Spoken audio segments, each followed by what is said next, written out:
Hi students, welcome to my channel accountancy by Tarun Bharatwal. आज हम start करने जा रहे हैं 11th स्टैंडर्ड का पहला चैप्टर का नेम है इंट्रोडक्शन टू अकाउंटिंग। इसके अंदर आज की वीडियो में हम मतलब समझेंगे अकाउंटिंग का। ये जो अकाउंटिंग का मतलब है इसे समझना आपके लिए बहुत ज़रूरी है, बिकॉज जो सब्जेक्ट आप पढ़ रहे हैं आपको उस सब्जेक्ट का मीनिंग पता होना बहुत ही ज़्यादा ज़रूरी है।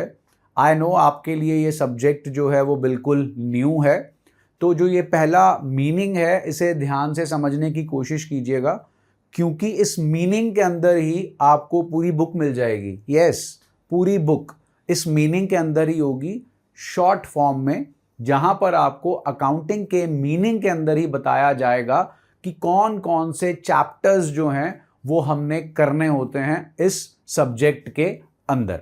चलिए, meaning and definition of accounting. पहले बताऊं आपको, 3 चीजें होती हैं, उनको कभी भी कंफ्यूज नहीं करना अपने आप में। एक है बुक कीपिंग, एक है अकाउंटिंग और एक है अकाउंटेंसी। अभी हम अकाउंटिंग करेंगे, फिर बुक कीपिंग और अकाउंटेंसी भी समझाऊंगा। ये तीनों डिफरेंट चीजें हैं। कभी भी कोई भी आपसे पूछे इन 3 चीजों के बारे में, आपको क्रिस्टल क्लियर होना चाहिए हर एक का मतलब, ताकि आप उसे भी ये समझा सकें कि भाई ये तीनों चीजें अलग अलग हैं। चलिए, meaning and definition of accounting. Accounting is a systematic process. अब सिस्टमैटिक का मतलब है एक सिस्टम से चलना है, एक ऑर्डर से चलना है। प्रोसेस, अब आप 11th स्टैंडर्ड के स्टूडेंट्स हो, आई होप आपको प्रोसेस वर्ड का मतलब जो है वो पता होगा। ध्यान दीजिए, छोटे होते साइंस में फोटोसिंथेसिस का प्रोसेस पढ़ा था, the process by which plants make their food with the help of sunlight etcetera. तो अकाउंटिंग भी जो है वो एक प्रोसेस है, स्टेप बाय स्टेप चीजें इसके अंदर चलती हैं। अब किस चीज का प्रोसेस है? Accounting is a systematic process of, सबसे पहला वर्ड लिखा है मेजरिंग। अब ये जो मेजरिंग है, मेजरिंग का क्या मतलब है? मेजरिंग का मतलब ये नहीं जी कि वो इंची टेप लेकर मेजर करो। मेजरिंग का मतलब है कि हम उसे मॉनेटरी टर्म्स में मेजर करेंगे। किस टर्म में मेजर करेंगे? मॉनेटरी टर्म्स में। सो accounting is a systematic process of measuring. Measuring करना है, किसे करना है? ट्रांजैक्शन को करना है। ट्रांजैक्शन क्या होता है? Give and take of goods और services. So accounting is a systematic process of measuring, recording. अब रिकॉर्डिंग, जैसे मैं आपको ये वीडियो जब आपको मिलेगी उससे पहले मैं अभी हाल फिलहाल इसकी रिकॉर्डिंग कर रहा हूं, लेकिन ये रिकॉर्डिंग हो रही है लेक्चर की। यहां पर रिकॉर्डिंग जो है वो एक अलग जगह पर होती है। उस जगह का नाम है एक बुक का नाम है जर्नल। जब भी बिजनेस कोई भी ट्रांजैक्शन करता है, उस ट्रांजैक्शन को बिजनेस एक बुक में रिकॉर्ड करता है। बुक का नाम है जर्नल, जहां पर रिकॉर्डिंग की जाती है। सो accounting is a systematic process of measuring, recording. Recording के बाद आता है अगला स्टेप, क्लासिफाइंग। अब अगर मैं क्लासिफाइंग का आपसे वैसे मतलब पूछूं तो क्लासिफाइंग का मतलब ये होगा कि जो भी ये वीडियोस देख रहे हैं, अगर वो 11th स्टैंडर्ड के हैं तो वो सारी ऑडियंस क्लासिफाई हो गई on the basis of the class in which they are studying, that is 11th standard. अब अगर आप स्कूल की बात करो तो स्कूल आपका जो है नर्सरी विंग अलग होता है, प्राइमरी सेक्शन अलग होता है, सेकेंडरी सेक्शन अलग होता है, हायर सेकेंडरी सेक्शन अलग होता है। आपके स्कूल में स्टूडेंट्स को क्लासिफाई किया जाता है डिफरेंट क्लासेस के बेसिस पे। देन उन क्लासेस में स्टूडेंट्स को डिफरेंशिएट किया जाता है on the basis of their respective sections. अब मैं आपको क्लासिफाइंग का जो इंग्लिश मीनिंग है, लिटरल मीनिंग है, वो बताता हूं। क्लासिफाइंग का लिटरल मीनिंग है putting items of similar nature under one head. Similar nature की आइटम्स को एक ही जगह पर लिखने को बोलते हैं क्लासिफाइंग। अब ये क्लासिफाइंग कहां की जाती है, इसके लिए एक और बुक बनती है, बुक का नाम है लेजर। ये जो दो चीजें आपको दिख रही हैं, ये दो चीजों को मैं मानता हूं अकाउंटेंसी के पिलर्स, दो स्तंभ जो हमारी पूरी अकाउंटिंग को चलाते हैं। तो accounting is a systematic process of measuring, recording, classifying. तीन चीजें आ गई जी। चौथी चीज है and summarizing. I hope you all know the meaning of the word summary. Chapter के पीछे एंड में जाकर बुक में दी होती है। चैप्टर 20 पेजेस का है, समरी 2 पैराग्राफ्स में खत्म हो जाती है।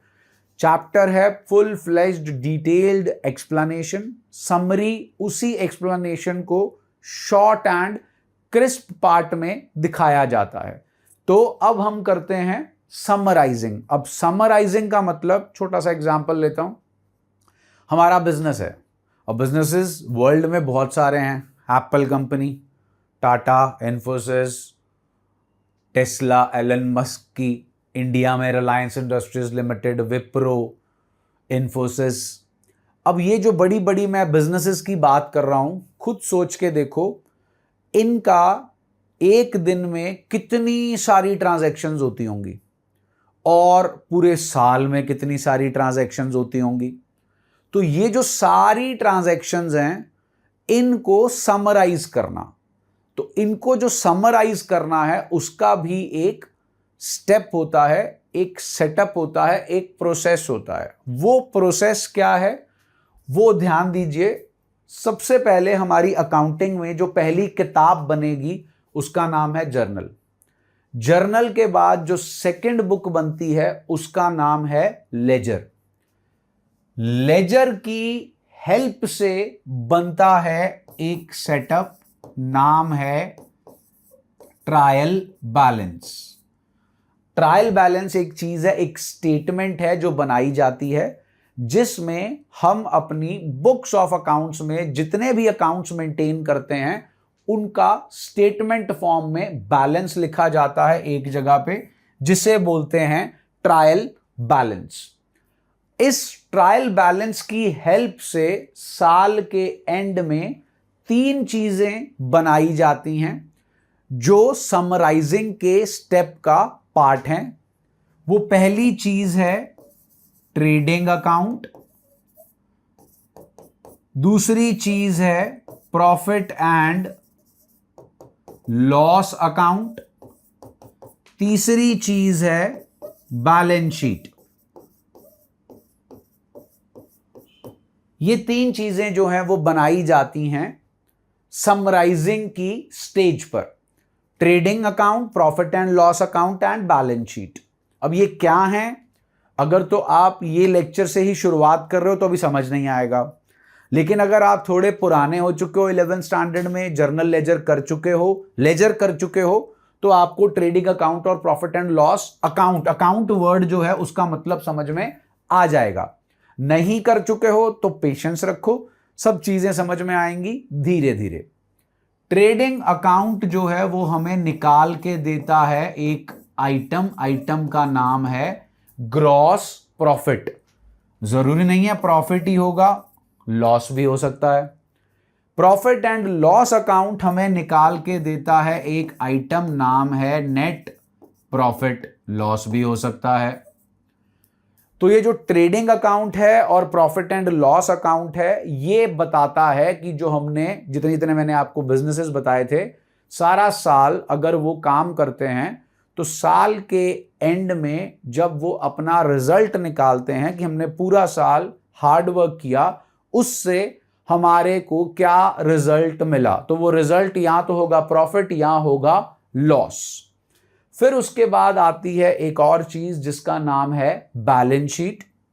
ये जो बैलेंस शीट है ये हमें क्या बताती है, ये हमें दो चीजों के बारे में बताती है।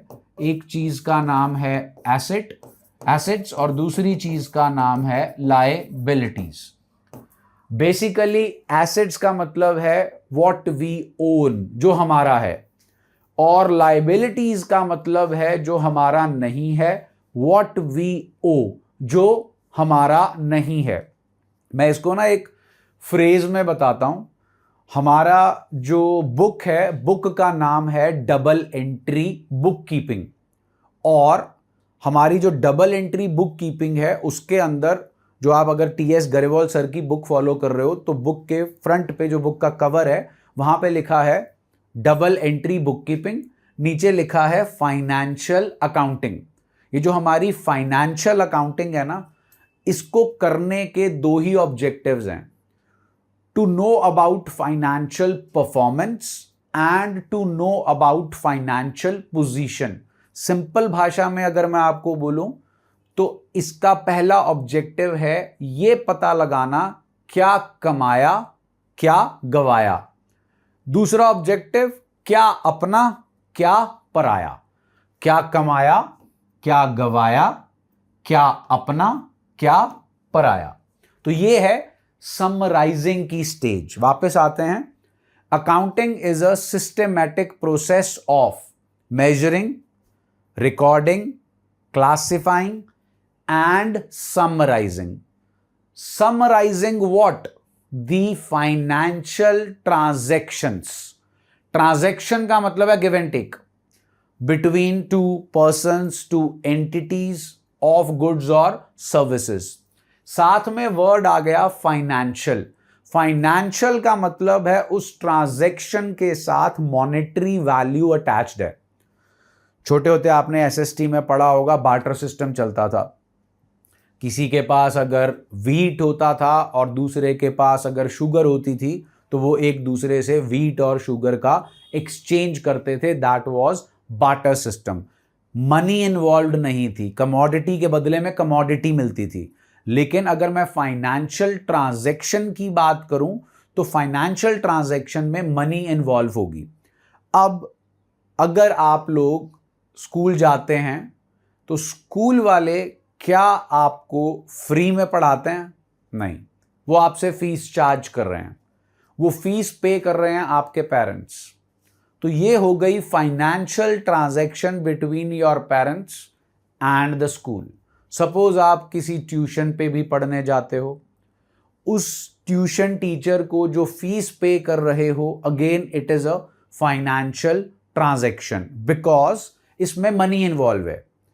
टीचर, चाहे वो स्कूल टीचर है चाहे वो ट्यूशन टीचर है, वो आपको सर्विसेज दे रहे हैं, वो आपको टीच कर रहे हैं, जिसके बदले में आप उन्हें मॉनेटरी टर्म्स में पे कर रहे हैं। अब सपोज आपके पेरेंट्स कॉमर्स बैकग्राउंड से हैं और वो आपको कॉमर्स के सब्जेक्ट्स में हेल्प कर रहे हैं, अकाउंटेंसी में हेल्प कर रहे हैं, बिजनेस स्टडीज में हेल्प कर रहे हैं, इकोनॉमिक्स में हेल्प कर रहे हैं। तो खुद सोच के देखो, अगर आप उनसे डाउट्स पूछ रहे हो या आप घर पे उनके साथ बैठकर सेल्फ स्टडी कर रहे हो तो क्या वो आपसे पैसे लेंगे? नहीं।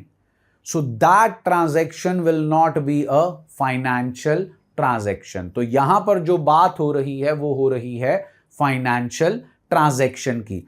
तो हम जो स्टार्टिंग से कर रहे थे, accounting is a systematic process of measuring, recording, classifying, summarizing. ये सब चीजें किसकी करनी है? फाइनेंशियल ट्रांजैक्शंस की करनी है। उसके बाद कॉमा डाल के लिखा है analysing and interpreting the financial statements. Analysing and interpreting the financial statements, ये रही बेटा जी आपकी फाइनेंशियल स्टेटमेंट्स। फाइनेंशियल स्टेटमेंट्स दो ही होती हैं जी, एक को बोलते हैं इनकम स्टेटमेंट, एक को बोलते हैं पोजीशन स्टेटमेंट।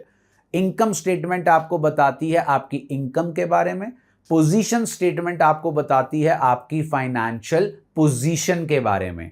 इनकम स्टेटमेंट आपको बताती है क्या कमाया और क्या गवाया, gross profit, net profit, gross loss, net loss.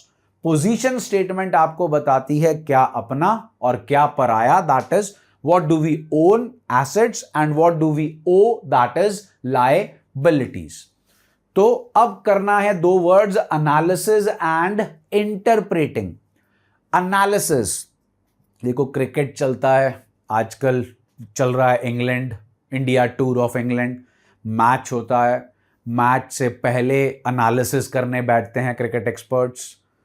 Lunch होता है, लंच में करते हैं, फिर टी होती है, टी में करते हैं, फिर डे खत्म होता है, डे के बाद करते हैं। आईपीएल चलता है, आईपीएल में मैच स्टार्ट होने से पहले क्रिकेट एक्सपर्ट्स बैठकर मैच का एनालिसिस करते हैं, फिर फर्स्ट इनिंग्स के बाद होता है, फिर मैच के एंड होने के बाद होता है। तो वैसा ही एनालिसिस करना है। अब एनालिसिस कौन करेगा? एक्सपर्ट्स करेंगे। एनालिसिस करने के बाद वो इंटरप्रेट करेंगे। इंटरप्रेट करने का मतलब होता है नतीजा निकालना, कंक्लूजन्स निकालना। ये एनालिसिस और इंटरप्रिटेशन किस चीज का होगा? फाइनेंशियल स्टेटमेंट्स का होगा। And communicating the results to the users. अब जो हमारा अकाउंटेंट है, और जो अकाउंटेंट है जिसने हमारी सारी जो अकाउंटिंग है वो की है, उसने मेजर किया, रिकॉर्ड किया, क्लासिफाई किया, समराइज किया, फाइनेंशियल स्टेटमेंट्स बनाई। उन फाइनेंशियल स्टेटमेंट्स का एनालिसिस और इंटरप्रिटेशन करेंगे एक्सपर्ट्स, जिनको बहुत एक्सपीरियंस होता है। वो फाइनेंशियल स्टेटमेंट का एनालिसिस करते हैं। आपको ये एनालिसिस करना सिखाया जाता है 12th स्टैंडर्ड में। 12th स्टैंडर्ड के अंदर हम 3 बुक्स करते हैं, जिसमें जो हमारी 3rd बुक होती है उसका नाम होता है फाइनेंशियल स्टेटमेंट एनालिसिस। तो तब जाकर आप सीखते हो फाइनेंशियल स्टेटमेंट्स का एनालिसिस। ये पहला लेक्चर है 11th स्टैंडर्ड का। जब मैं ऑफलाइन क्लास लेता हूं, मैं बच्चों को भी बोलता हूं, मैं आपको भी बोल रहा हूं, आप लोगों को अकाउंटिंग के स्पेलिंग ही आते हैं और कुछ नहीं आता। We are making you learn a new subject. हम आपको सिखा रहे हैं एबीसी। अब अभी आप सीख रहे हो एबीसी, लैंग्वेज इंग्लिश एबीसी, तो पहले वही सीखी थी। फिर वर्ड्स सीखे थे, 2 लेटर वर्ड, 3 लेटर वर्ड। फिर आपने सेंटेंस फॉर्मेशन की। फिर आपने जाकर जो है ऐसे लेटर, नोटिस राइटिंग करनी सीखी। सिमिलरली अभी हम सिर्फ और सिर्फ अकाउंटिंग का मीनिंग कर रहे हैं। आप अंडरस्टैंड कीजिए, मैं अकाउंटिंग के मीनिंग में ही आपको 11th स्टैंडर्ड से उठा के 12th स्टैंडर्ड में ले गया। तो मीनिंग के अंदर ही बहुत कुछ गिवन है, मीनिंग के अंदर पूरा सब्जेक्ट गिवन है। तो जो चीज अभी आपको समझ आ सकती है वही समझ आएगी। बाकी चीजें gradually when you go deep in your 11th standard, only then you will be able to understand. तो एनालिसिस और इंटरप्रिटेशन होता है। एनालिसिस मैं आपको बता रहा था, 3rd बुक का नाम है, उसमें 5 चैप्टर्स आते हैं। पहले चैप्टर का नाम है फाइनेंशियल स्टेटमेंट्स, दूसरे चैप्टर का नाम है फाइनेंशियल स्टेटमेंट एनालिसिस, तीसरे, चौथे और 5वें चैप्टर में आते हैं tools for financial statement analysis. वो टूल्स जिनकी हेल्प से हमने करना है फाइनेंशियल स्टेटमेंट का एनालिसिस, जिसमें चैप्टर आता है comparative and common size statements, ratio analysis and cash flow statement. बहुत दूर की बात है अभी। तो हाल फिलहाल के लिए accounting is a systematic process, जिसमें हम मेजरिंग करते हैं, रिकॉर्डिंग करते हैं, क्लासिफाइंग करते हैं, समराइजिंग करते हैं। समराइजिंग किसकी करते हैं? फाइनेंशियल ट्रांजैक्शंस की करते हैं। फिर एनालिसिस होता है, इंटरप्रिटेशन होती है किसकी? फाइनेंशियल स्टेटमेंट्स की। ये रही फाइनेंशियल स्टेटमेंट्स। और फिर रिजल्ट्स को कम्युनिकेट किया जाता है टू द यूजर्स। अब ये यूजर्स कौन है? देखो, सबसे पहला यूजर है अकाउंटिंग इंफॉर्मेशन का ओनर, जिसने सारा साल मेहनत की है। वो ये पता लगाना चाहेगा कुछ कमाया भी है कि गवाया है। फिर यूजर में आती है गवर्नमेंट। गवर्नमेंट ने आपसे चार्ज करना है टैक्स। वो आपका फाइनल अकाउंट्स देखेगी, फाइनेंशियल स्टेटमेंट्स देखेगी, उसे आप इनकम टैक्स रिटर्न भर के दोगे। फिर आते हैं बैंक्स, उन्होंने आपको लोन दे रखा है। तो ये सारे हैं यूजर्स ऑफ अकाउंटिंग इंफॉर्मेशन।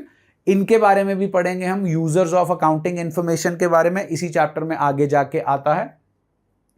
तो उन यूजर्स को हमें, जो हमने एनालिसिस और इंटरप्रिटेशन की है फाइनेंशियल स्टेटमेंट्स की, उनको हमें बताना है, कम्युनिकेट करना है। So that is the process. तो ये प्रोसेस है कि फाइनेंशियल ट्रांजैक्शंस को मेजर करो, मॉनेटरी टर्म्स में रिकॉर्ड करो। रिकॉर्ड कहां करोगे? एक बुक में, बुक का नाम है जर्नल। रिकॉर्ड करने के बाद उसे क्लासिफाई करो। वो किस बुक में होगा? बुक का नाम है लेजर। लेजर की हेल्प से एक चीज बनती है जिसका नाम है ट्रायल बैलेंस। ट्रायल बैलेंस की हेल्प से बनता है trading profit and loss and balance sheet. ये बन गई फाइनेंशियल स्टेटमेंट, समराइज हो गया पूरे साल की ट्रांजैक्शंस का in terms of financial statements. फिर उनका एनालिसिस और इंटरप्रिटेशन होगा और वो कम्युनिकेट किया जाएगा टू द यूजर्स। अब ध्यान दीजिए, नीचे लिखा है the users of accounting information include owners, creditors, banks, financial institutions, employees, government etcetera. अब ये जो यूजर्स हैं अकाउंटिंग इंफॉर्मेशन के, उन्हें हम कौन सी इंफॉर्मेशन देते हैं? It gives information on the resources available. Business के पास कौन से रिसोर्सेज होते हैं? बिजनेस के पास होता है cash, land, building, machinery, furniture, stock, vehicle, computers etcetera. इन्हें बोलते हैं रिसोर्सेस। कि बिजनेस के पास कौन कौन से रिसोर्सेज अवेलेबल हैं, उन अवेलेबल रिसोर्सेज को किस तरीके से यूज किया जा रहा है, how the available resources were employed and the results achieved by there use. Results achieved by there use, profit और लॉस। तो हम इंफॉर्मेशन देते हैं इन सारे यूजर्स को कि हमारे पास क्या रिसोर्सेज हैं। उन रिसोर्सेज को बेसिकली ये बोला जाता है दैट इज एसेट्स। उन्हें हमने कैसे यूज किया है और उनकी यूजेज से कैसे हमें जो है वो रिजल्ट्स मिले हैं। It shows the profit earned और loss incurred during the accounting period, book value and nature of assets, liabilities and owners equity that is capital. अब ये जो वर्ड्स हैं भारी भरकम, इनको जो है अगली वीडियो में आपको एक्सप्लेन किया जाएगा। ये जो हमारी सारी ये जो स्टेटमेंट्स हैं ये हमें किसकी इंफॉर्मेशन देते हैं, क्या कमाया क्या गवाया ड्यूरिंग द अकाउंटिंग पीरियड। वो भी अभी आपको बताता हूं अकाउंटिंग पीरियड होता क्या है। एसेट्स, लाइबिलिटीज और कैपिटल, ये बेसिकली तीन चीजें हैं जो हमारी अकाउंटिंग को रन करती हैं, जिनसे हमारी अकाउंटिंग की शुरुआत होती है और जिनसे आकर ही हमारी अकाउंटिंग के प्रोसेस का एंड होता है। तो ये इंफॉर्मेशन जो है इन सब चीजों के बारे में बताई जाती है। अब ये जो हमने यहां तक पढ़ा है ना, उसी को दो डेफिनेशंस के फॉर्म में आपको नीचे दिया गया है। एक डेफिनेशन है जो गिवन है bye American institute of CPA, certified public accountants. India में चलता है CA, chartered accountant. Chartered accountant बनना है तो पेपर देने पड़ते हैं। पेपर कौन लेता है? ICAI, institute of chartered accountants of India. उसी तरीके से अगर आपको स्टेट्स अमेरिका में, यूके में, ऑस्ट्रेलिया में, कनाडा में, जो ये जो डेवलप्ड कंट्रीज हैं, वहां पर अगर आपको अकाउंटेंट बनना है तो आप सीए नहीं कहलाते, आप CPA कहलाते हो, सर्टिफाइड पब्लिक अकाउंटेंट। तो जो American institute of certified public accountant है, which is the same body like our ICAI। तो accounting is the art of recording, ये देखो आ गया था ऊपर, recording, classifying and summarising in a significant manner and in terms of money measuring। क्या करना है? Record, classify, summarize transactions and events which are in part at least of a financial character and interpreting the results thereof। यही सारी चीजें ऊपर वाली, बस उसको उन्होंने एक अलग से wording they the, that is given by American institute of certified public accountants. उसके बाद आता है American accounting association. Accounting is the process of identifying, measuring and communicating economic information to permit informed judgments and decisions by the users of accounting। जो आपके ऊपर ये रहे, एक अकाउंटिंग पीरियड रहता है। मैं एक फ्रेज हमेशा यूज करता हूं, नाम में ही काम छुपा होता है। नाम है अकाउंटिंग पीरियड। अगर पूरी वीडियो देख के हटे हो आप तो हम अकाउंटिंग का ही मतलब कर रहे हैं। It is a systematic process of measuring, recording, classifying, summarizing the financial transactions, analysis and interpretation of financial statements, and communicating it to the users of accounting information. तो अब जब हम अकाउंटिंग कर रहे हैं वो किस टाइम फ्रेम के लिए कर रहे हैं उसे बोलते हैं अकाउंटिंग पीरियड। देखो, दो तरीके के साल होते हैं, एक का नाम है कैलेंडर ईयर और दूसरे का नाम है फाइनेंशियल ईयर। आई होप आपको कैलेंडर ईयर तो पता होगा, जो स्टार्ट होता है 1 Jan, दैट इज सपोज 2025, और खत्म होता है 31 December 2025, न्यू ईयर ईव। इसे बोलते हैं कैलेंडर ईयर। जो फाइनेंशियल ईयर है, it starts on 1 April of every year. Suppose present year is 25. It will end on 31 March 2026. इसे बोलते हैं फाइनेंशियल ईयर। अगर हम अपनी बुक्स ऑफ अकाउंट्स को इस साल के अकॉर्डिंग बना रहे हैं, it means we are following calendar year. और अगर हम अपनी बुक्स ऑफ अकाउंट्स को इस टाइम पीरियड के लिए बना रहे हैं तो हम फॉलो करते हैं फाइनेंशियल ईयर। हमारे कंट्री में, इंडिया में, जो बुक्स ऑफ अकाउंट्स हैं वो इसके अकॉर्डिंग बनाई जाती हैं। क्यों? क्योंकि जो इनकम टैक्स रिटर्न्स हैं, जो गवर्नमेंट है, वो हमारी जो इनकम टैक्स की रिटर्न है जिसके ऊपर उन्होंने हमारे को टैक्स लगाना है, वो कहती है वो हम यहां से लेकर यहां तक के टाइम पीरियड को कंसिडर करेंगे। जो आपका यूएस है, ऑस्ट्रेलिया है, कनाडा है, they follow this calendar year. उनका जो ईयर है वो नॉर्मल ईयर जब शुरू होता है वहां से लेकर 31 मार्च तक चलता है। हम यहां पे चलते हैं। 11th स्टैंडर्ड में आपको कई क्वेश्चंस में ये भी मिलेगा देखने को, तो हम उसके अकॉर्डिंग चल लेंगे। तो ये है अकाउंटिंग पीरियड। तो आज जो है वो हमने सेटअप किया है meaning and definitions of accounting का। आपको वीडियोस आगे भी मिलेंगी। ये मैं आपको वैसे ही वीडियोस प्रोवाइड करवाऊंगा जैसे मैं ऑफलाइन ट्यूशन के अंदर वीडियोस प्रोवाइड करवाता हूं। मैं आपको जो फर्स्ट चैप्टर है वो पूरा नहीं कराऊंगा। मैं आपको फर्स्ट चैप्टर सिर्फ उतना ही कराऊंगा जितना अभी आपको चाहिए। देन मैं आपको कराऊंगा चैप्टर नंबर 2, जिसमें हम करेंगे basic accounting terms. Then I will move on to chapter number 6 and then will move on to this chapter which is the base, that is journal. तो इस तरीके से आपको वीडियोस जो है मिलेंगी जो आपके लिए बहुत हेल्पफुल होंगी। 12th स्टैंडर्ड में अगर आप जाओगे तो 12th स्टैंडर्ड के लिए अलग जो है आपको वीडियोस मिलेंगी।